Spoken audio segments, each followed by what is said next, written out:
뼈를 깎고 방망이를 깎는 마음으로 이렇게 해야 될 것 같아요. 네. 취업 합격의 특급 비법을 차곡차곡 쌓아 올리는 시간이죠. 취업 완타치 아니고요. 오늘은 원터치인 이유가 원터치. 있습니다. 네. 왜 그런 거죠? 예. 오늘 원터치는 예. 네, 조금 더 예. 말해도 돼요? 말은 되죠. 되죠. 네, 되죠. 젊은 예. 느낌. 오늘은요. 환골 탈태를 시켜줄 분을 먼저 소개를 해드리겠습니다. 1부에 이어서 2부에도 함께 하실 건데요. 트러스트 원 컨설팅의 차재원 강사님과 함께 하겠습니다. 어서 네, 오세요. 이부도 리하입니다. 네. 왜 이렇게 조심스러워하고 그래요, 우리 수환이. 어쨌든 저희가 이제 완타치라는 게 이제 약간 뭐 태성 쌤과 우리 또 그 누구죠? 네, 우리 뱅쌤을 모시고 하는데 네. 그래도 오늘 또 30대인 우리 차재원 쌤과 네. 함께하기 때문에 우리 PD가 또 원터치로 원터치로. 해달라고 이렇게 네. 또 요청하셔가지고 저희가 취업 원터치 뭐 큰 의미는 없지만 한번 네. 탈 때 진행을 해보도록 하겠습니다. 자, 1부에 이어서 2부도 함께 하실 텐데 네. 워낙 우리 뱅쌤이랑 태용쌤께서 어떤 이런 그 원터치 또 한 방이 있으신 분들이기 때문에 차쌤의 경우에는 이분들보다는 경력이 좀 적으시니까 그렇죠. 한 방이 나올까 이런 것도 우려도 있었습니다. 뭐 어떻습니까? 딱밤이 되지 않을까 걱정이 됐지만 저희 최 작가님께서 그동안 우리 두 쌤께서 하셨던 리스트를 보내주셨습니다. 예. 야, 뭐 기라성 같은 내용들을 하셔서 네. 이거 하나 다뤄야 되지 않을까 했던 팁 준비했습니다. 오늘 그 내용을 좀 같이 보시면 좋을 것 같습니다. 그래요. 그러니까요, 일부와는 벌써. 좀 톤이 다를 것 같은 느낌이 그러니까요. 들기도 더 하고요. 궁금해지는데요. 예. 네. 그렇다면 오늘 어떤 원터치 준비를 해주셨나요? 바로 우리의 발목을 잡는 5월 달에 가장 많이 등장하는 면접 유형인 경험 구조화 면접, BEI 면접에 대해서 알아보도록 하겠습니다. BEI 전체적으로 면접. 대기업이나 공공기관, 대기업이면 1차 실무 면접, 공공기관이면 일반적인 공공기관의 주요 면접 전형에 등장하는 지원자의 과거 경험에 대해 체크하는 경험 구조화 면접입니다. 예. 예.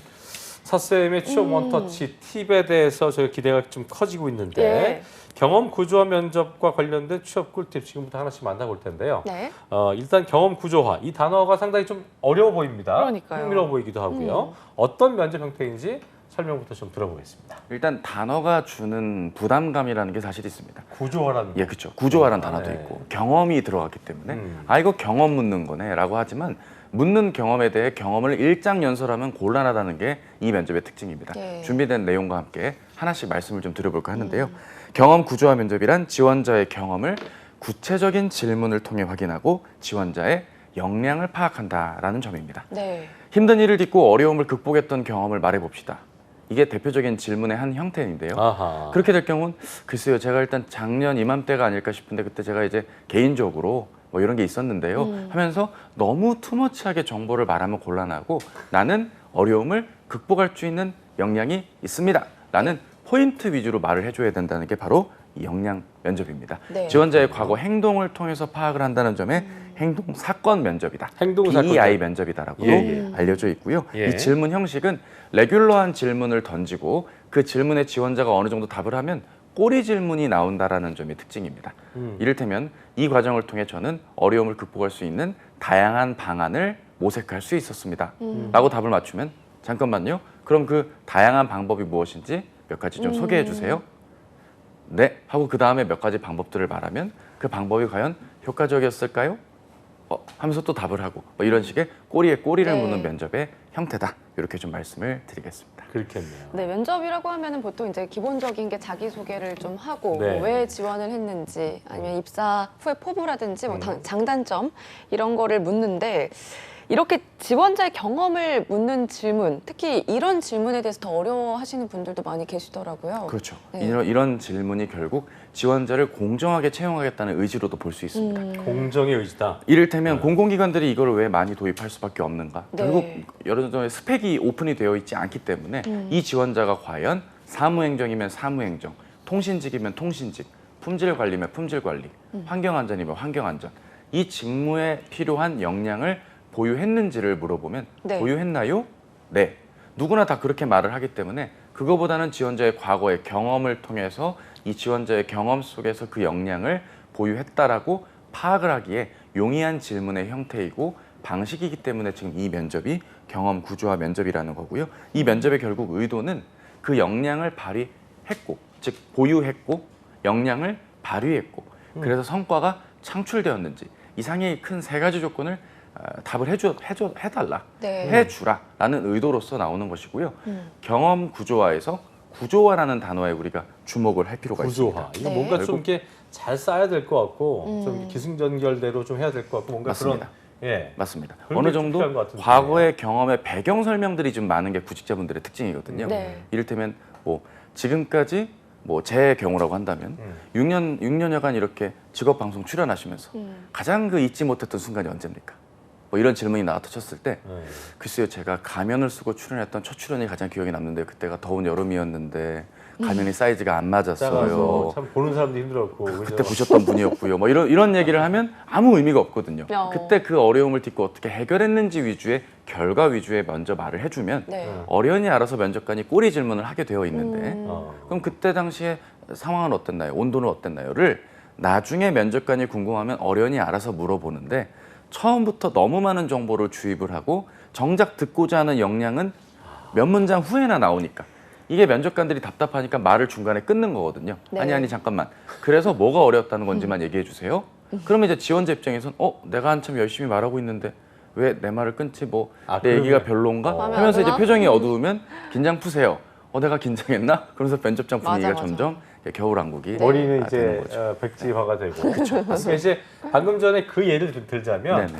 가장 기억나는 강의가 뭐 출연이 있었다면 어떤 게 있을까를 물었을 때 초창기에 아이언맨 마스크를 쓰고 나왔던 경험이 있습니다. 까지만 그냥 던지는 거네요. 아닙니다. 거기에서 그 과정에서 제가 순발력 있게 첫 출연임에도 나쁘지 않은 접근이었다는 칭찬을 들었던 몇 가지 뭐 기억이? 에피소드가 있었습니다. 그럼 이제 물어볼 거 아니에요? 예, 그렇죠. 그럼 그렇게 해서 대화가 그렇게. 이어져야 되는데 그 얘기를 8번째 문장쯤 첫 번째, 하고 뭐, 앞에 두 7 번째. 문장은 광화문역에 내렸습니다. 도보로 어. 8분 갔고요. 땀을 흘렸지만 네. 예, 뭐 이런 느낌인 거죠. 자신은 28도였고 예, 매우 그런 거죠. 아하, 네네. 그렇구나. 알겠습니다. 알겠습니다. 네. 보니까 이제 그 의도에 대해서 알아봤는데 이런 유형의 면접이 최근 이제 그렇다면 이제 처음 준비하신 분들 입장에선 뭐 다 접근을 하겠습니다만 네. 어쨌든 몇 년 동안 국내 기업 대기업들과 시중 은행도 그렇고요 공공기관들의 면접 전형에 등장했다는 사실이 주목할 만한 내용으로 좀 보여지는 것 같은데 네. 그만큼 이제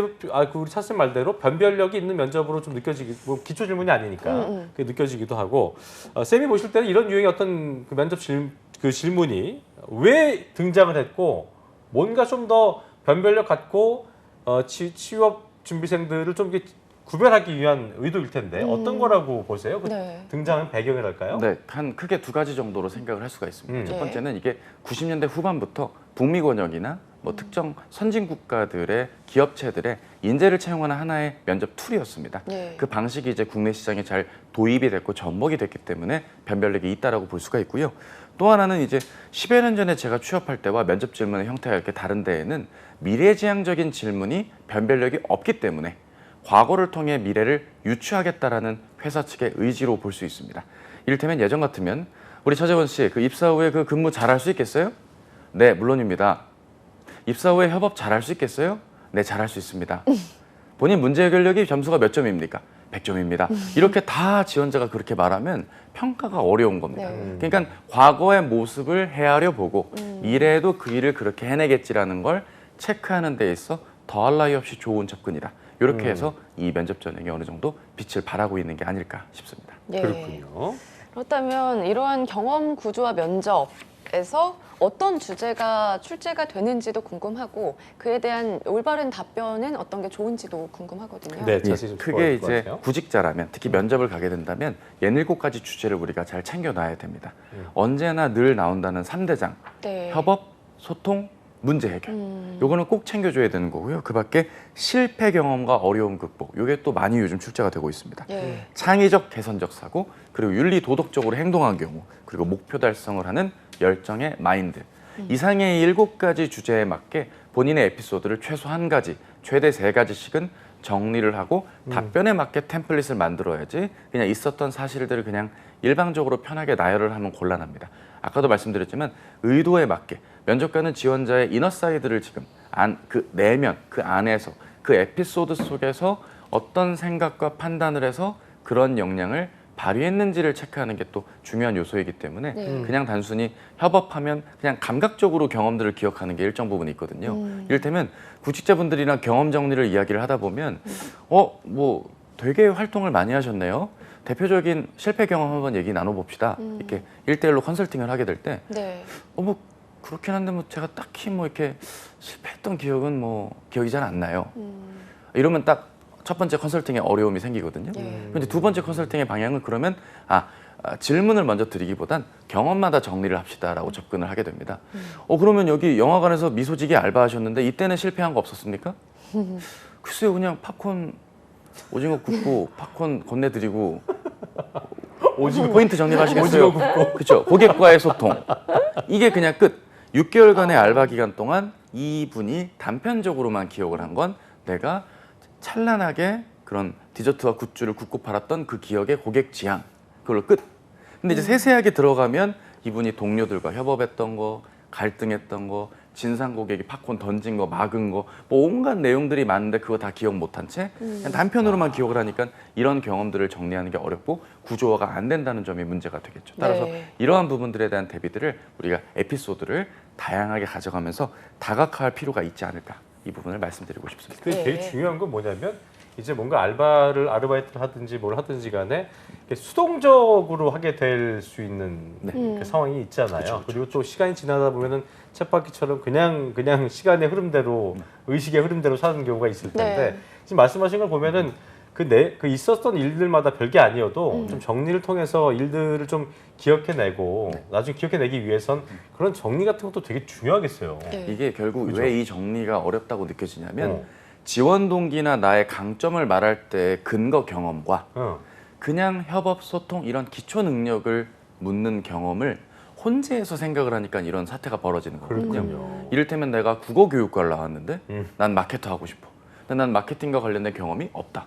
그럼 나는 어떤 경험을 말해도 그냥 뭐 좀 내 경험은 뭐 그냥 그렇고 교생 실습 때 친구들과의 소통 끝 뭐 이런 식으로만 자기 경험을 폄하하는 경우들이 있는데요. 네. 직무 능력을 어필할 때의 경험은 새롭게 준비를 해야겠지만 이렇게 직업 기초 능력을 묻는 자기소개서나 면접 때는 확실히 MC 승재님 말씀처럼 작은 단위의 경험도 최대한 기억을 해내거나 맞아요. 내가 했던 역할 상황에서의 상황이나 어려움, 성공 실패에 따른 정리 이렇게 좀 구분지어서 세그먼트를 좀 촘촘히 다져가면서 정리하는 게 무엇보다 필요하지 않을까 맞아요. 싶습니다. 같은 네. 일이지만 다른 해석, 같은 옷 다른 느낌처럼 네. 같은 일이지만 해석을 좀 더 부여하고 의무를 부여해서 그거에 대한 집중도를 좀 높여놓는다면 아마도 자신만의 귀한 어떤 경험이 될 수 있겠고 그런 것들이 또 아까 얘기하신 것처럼 면접관과 이야기를 이어나갈 수 있는 어떤 스토리텔링의 어떤 요소가 될 수 있지 않나 생각이 되네요. 네. 자, 많은 분들께서 면접 때 자주 접하게 될 경험을 묻는 질문들의 주제를 좀 살펴봤는데 네. 어쨌든 뭐 협업도 있고 문제 해결도 있고 여러 등등 있었는데 네. 실제 현장에서 취업 준비생분들 많이 만나시니까 선생님 뭐 이런 주제 경험은 너무 어려워요. 이런 게 있을 것 같아요. 어떤 게 있을까요? 일단 한 3가지 정도를 생각을 하게 됩니다. 네. 대부분 많이들 자기소개서에선 이제 소통이나 협업을 잘한다고 하지만 정작 면접에 가면 그게 능력이 발휘가 안 됩니다. 네. 일단 기억이 안 나거든요. 내가 소통을 하고 협업을 한 그러니까 기억이 안, 기억이 안 난다는 납니다. 거는 그 순간적으로 긴장감 때문에 긴장감도 있고요. 어. 대부분 할 말이 없습니다. 크게 내 게 아니었기 때문에 그것도 있죠. 그리고 협업은 하다 보니 마음 맞아 잘 되는 게 협업이고 소통은 우리처럼 이렇게 마음 맞으면 소통이 잘 그렇죠. 되는 건데 그죠. 이거를 왜 내가 1분 넘게 말을 하라니 이게 웬 말인가 어. 하면서 이제 굉장히 어려움, 혼란이 겪는데요. 기업들이 궁금한 건 내가 있던 우리 팀이 말하자면 저희가 지금 저희 3명이 이 방송의 한 팀인데 저희가 소통을 잘하고 방송을 잘한 건 당연한 거고요. 그 과정에서 내가 소통을 어떻게 생각해서 소통을 했고 어떻게 협업을 했는지 지원자의 당시 상황 속에 소통과 협업이 더 중요한데 네. 대부분 구직자분들은 그걸 조금 간과한 채 그냥 제가 조별과제 할 때 저희 팀이 소통이 남부럽지 않았습니다. 뭐 좀 쭈뼛쭈뼛한 친구 제가 이렇게 다가가고 이야기 걸어주고 뭐 카톡 통 나누고 이러면서 친해졌지요. 이거를 원하는 건 기업들이 아니라 그때 왜 소통이 어려운 친구에게 그렇게 다가가려고 했는지 그 방법을 왜 생각해서 그렇게 했는지를 답변에 녹여줘야 되는데 네. 그 답변을 녹이지 않은 채 어렵다. 있었던 사실만을 말하니까 기업은 채점을 해야 되거든요. 근데 왜를 말을 안 해주지? 저희 그러면 왜 그렇게 한 겁니까? 그럼 여기서 이제 혼란이 오는 거거든요. 아니 왜 그렇긴 그냥 당연히 소통이니까 이렇게 하는 거지. 인지상정이죠. 그렇죠, 뭐. 인지상정이죠. 뭐 이러면 이제 완전 멀어지게 되는 거겠죠. 아니 네. 당신 같으면 안 그러겠어요? 그렇죠. 사람이 혼자 소외되어 있는데 당연히 그렇죠. 가서 관심 가져주는 거죠. 뭐 이렇게. 결국 이 지원자가 좀 이렇게 채점을 잘 받을 수 있도록 에피소드 속 나의 상황을 좀 객관적으로 설명을 해주고 네. 이유를 밝혀줘야 되는 부분입니다. 나머지도 마찬가지죠. 희생을 했다거나 무언가를 개선했던 사고를 말할 때에도 왜 희생했는지에 대한 이야기가 빠진 채 내가 아니면 안 될 것 같아 하는 말만을 한 채 희생했습니다 라고 하면 아니 그게 아니고 본인이 희생을 할 경우에 본인한테 손해보는 거 아닙니까? 네. 그런데도 왜 이걸 시도하신 거죠?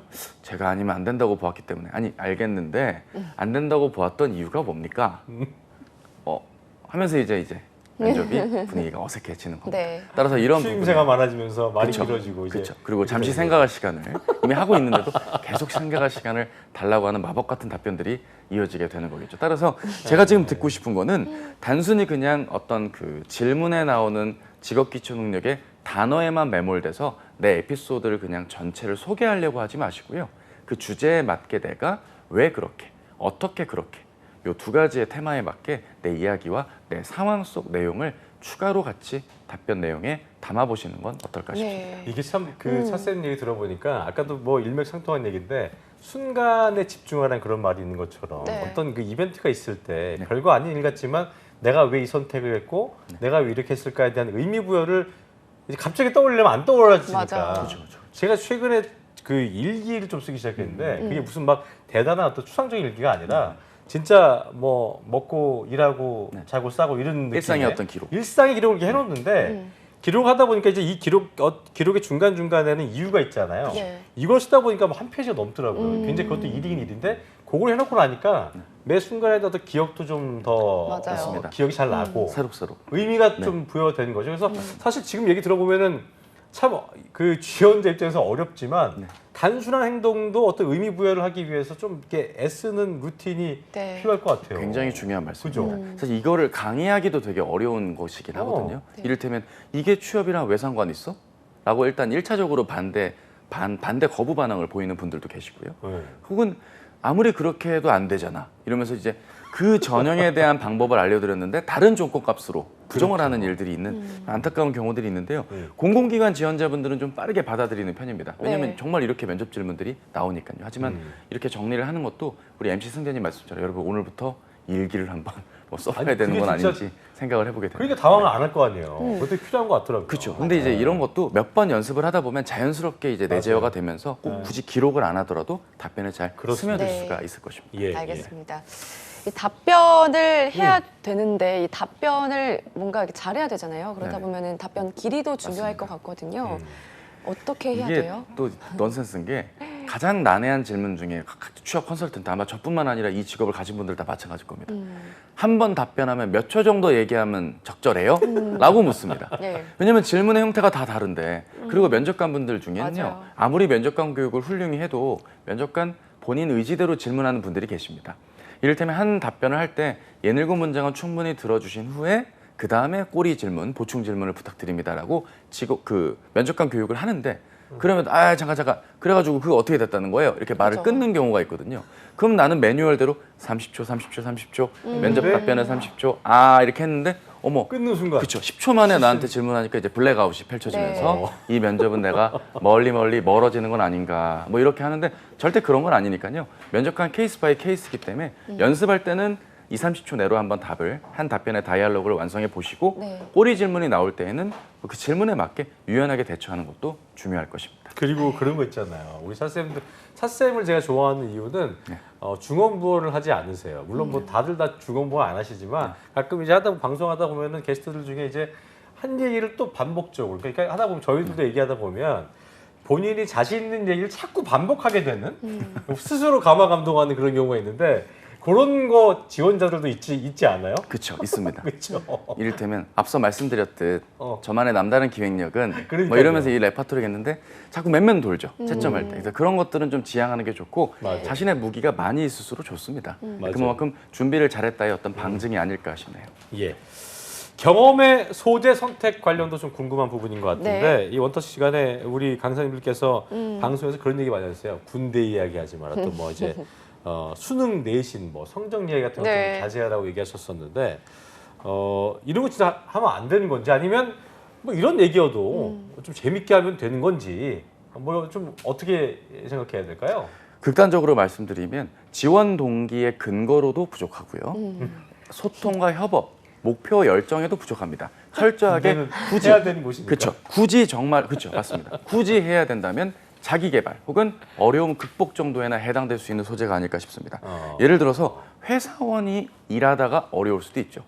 자료를 요청했는데 자료를 안 주고 그러면 상처 있고 막 그런 거 있지 않겠습니까? 네. 그렇죠. 그럴 때 어려움을 요청하는 건데 뭐 다이어트에 실패해서 이번에 어디 한의원에 환 다이어트를 했는데 돈만 많이 나가고 살이 쪘다, 요요가 왔다 뭐 그런 기록들을 이야기하려고 하는 분들이 실제로 천연덕스러운 있어요? 얼굴로 문의를 하시거든요. 혹은 내가 편입을 3번 했던 이야기를 하면 이게 어느 정도 나의 레벨업 스토리, 목표 달성이 되지 않을까요? 글쎄 저는 자기 개발이라면 모르고 그게 목표를 달성했다고 하긴 애매한 게 내가 내 영달과 내 발전을 위한 공부를 하고 학업을 해서 이루었던 것이지 그게 어떤 직장인으로서 내가 외부 조건에 맞게 일을 오더받고 거기에 맞게 목표를 달성한 거랑은 조금 결이 다르기 때문에 네. 지극히 나만 아는 어려움을 제공하는 건 조금 피하시는 게 어떨까. 근데 만약에 도저히 경험이 없다면 그걸 기재하시되 면접 때는 아마 다르게 여쭤볼 겁니다. 자소서 잘 봤는데 그거 말고 다른 경험은 없나요? 이렇게 질문이 나올 거기 때문에 거기에 맞게 대처하는 것도 필요하겠죠. 대신 군대 같은 거 뻔한 이유여도 어떤 본인이 해야 될 당연한 직무 외에 어떤 이벤트가 있었고 그런 해결을 위해서 뭔가 기질을 발휘했다거나 그런 것들은 또 괜찮을 수 있을까요? 괜찮은데 이제 그걸 구성을 잘 짓는 게 중요하겠죠. 구성을 잘 지어야 이를테면 저희 후임이 들어왔는데 관심사병이었습니다. 병아리 배지를 달고 사병에 소대에 들어오던 순간을 기억합니다. 뭐 이런 얘기는 아무 의미가 없는데 그런 것들을 마법처럼 얘기들을 하죠. 그런 말은 싹 다 빼고 나는 처음 만나는 사람의 어려움도 공감할 수 있는 사람이다. 신병을 받아들였던 병장의 찬란한 기억 때 말씀을 드리고 싶다. 이렇게 딱 할 말만 하면서 딱 빨리 하면은? 넘어가야 되는데 맞아. 또 이런 저희 방송과 컨텐츠를 보시면서 군대 얘기해도 된다고 MC분 진행 잘하시네 하면서 그걸 그대로 군대 얘기 받아 적으면 그 이제 얘기 아니에요. 안 된다 예. 말씀을 드립니다. 하여튼 뭐 별거가 아닌 이유로 이렇게 자뻑하시고 스스로 감동하시면 안 된다는 거 다시 한번 저희가 네. 강조드리겠습니다. 네, 앞서서도 말씀을 해주셨는데 이 경험 질문을 특별히 또 더 어려워하는 취준생분들이 많이 계실 것 같거든요. 네. 저도 뭔가 기억을 해보면은 예전에 경험이 갑자기 떠오르지 않을 때가 있잖아요. 그렇죠. 그래서 네. 뭔가 뭐 도전이다 그러면 그와 관련된 키워드를 단어 하나로만 생각을 해놓고 썰을 풀자 이렇게 연습을 했던 것 같은데 맞습니다. 어떤 또 특별한 팁이 있을까요? 그것도 있고 사실 그렇게 되려면 참 좋은 이미 바탕이 되셨기 때문에 가능했겠지만 대부분 구직자분들은 이렇게 남 앞에서 말하는 게 익숙치가 않기 때문에 내 컨셉에 대한 걸 분명히 좀 잡고 가는 게 무엇보다 중요합니다. 지금 저희 방송하는 우리 PD 컨텐츠에 대한 컨셉을 누구보다 강조하는 사람입니다. 저희 프로그램의 그렇죠. 컨셉 얼마나 그렇습니까? 이 다음 프로그램에 대한 컨셉도 중요하거든요. 이를테면 뭐 톡톡 이렇게 말하는 것도 다 그 컨셉의 일환인 겁니다. 마찬가지로 이 지원자가 이 역량이 있고 이 프로그램에 대해서 뭐 생각을 하는 우리 출연진의 마음처럼 내가 내 얘기에 출연진이란 마음으로 일정 부분 내가 할 이야기거리에 대한 컨셉이 명확하면 내가 낯선 상황에서 돌발 질문이 나오더라도 유리하게 내 얘기에 대처를 할 수가 있는 거겠죠. 따라서 나는 좀 외유내강의 뭐 꼼꼼하지만 치열하게 고민할 줄 아는 지원자다. 혹은 내가 맡은 역할 그 이상의 책임도 때로는 질 줄 아는 사람이다. 할 땐 하고 쉴 땐 쉬는 사람이다. 과정을 중시하는 사람이다. 이렇게 나의 어떤 특징과 성향, 캐릭터를 잡아간다면 이런 답변을 하는 데 있어서 가공이 좀 원활하게 이루어지지 않을까 싶습니다. 알겠습니다. 알겠습니다. 자, 어쨌든 이제 한 1분 남았는데요. 네. 오늘 방송은 모든 취업 준비생들이 꼭 봤으면 좋겠다는 생각이 드는데 네. 경험 고조화 면접을 슬기롭게 대처하는 법 우리 차지원 코치의 마지막 원터치 들으면서 마무리 짓겠습니다. 네. 예. 예, 방송의 취지를 아는 강사입니다. 1분 안에 마무리 짓도록 하겠습니다. 전체적으로 여러분은 2가지를 기억하셔야 됩니다. 네. 경험 소재에 매몰되지 마시고요. 작은 소재여도 구성을 잘 지어주는 게 중요합니다. 배경에 매몰되지 말고 묻는 말의 의도에 맞게 답을 해주고요. 자신이 어떤 컨셉인지를 알고 접근한다면 이러한 면접이 애매하지 않고 오히려 더 자연스러워 보입니다. 3, 40초 내로 말하는 것도 좋지만 중간에 질문이 나올 수도 있으니 네. 당황하지 말고 유연하게 대처하세요.